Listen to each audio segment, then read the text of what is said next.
سوال: کیا بیوی سے پیچھے سے ہم بستری کرنے سے نکاح ٹوٹ جاتا ہے؟ جواب: نکاح نہیں ٹوٹتا، لیکن یہ عمل گناہ کبیرہ ہے۔ سوال: ہم بستری کے وقت اگر پیشاب آ جائے تو کیا کرنا چاہیے؟ جواب: بہتر ہے کہ پہلے پیشاب کر لیا جائے تاکہ سکون رہے۔ سوال: عرب لوگ ہم بستری کے لیے کہاں جاتے ہیں؟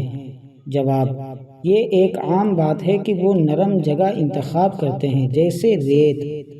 سوال: کون سی بیماری مرد کو نامرد بنا سکتی ہے؟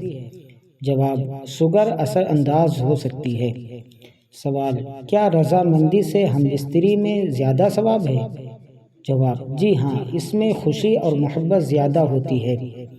سوال: کیا ہم بستری میں بیوی کو خوش کرنے کے لیے زیادہ وقت درکار ہوتا ہے؟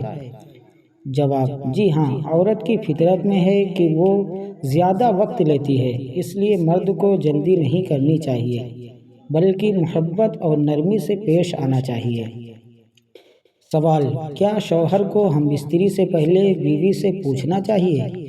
جواب: جی ہاں، بیوی کی رضامندی سے لذت اور محبت بڑھتی ہے۔ سوال: کیا عورت کو ہم بستری کے لیے تیار کرنا ضروری ہے؟ جواب: جی ہاں، مرد کو چاہیے کہ محبت، بات چیت اور نرمی سے بیوی کو آمادہ کرے۔ سوال: اگر مرد جلد فارغ ہو جائے تو کیا کرنا چاہیے؟ جواب: مرد کو چاہیے کہ پہلے بیوی کو مکمل طور پر مطمئن کرے اور اس کے جذبات کا خیال رکھے۔ سوال: کیا شوہر پر لازم ہے کہ بیوی کو خوش کرے؟ جواب: جی ہاں، صرف اپنی خواہش پوری کرنا کافی نہیں، بلکہ بیوی کی خوشی بھی ضروری ہے۔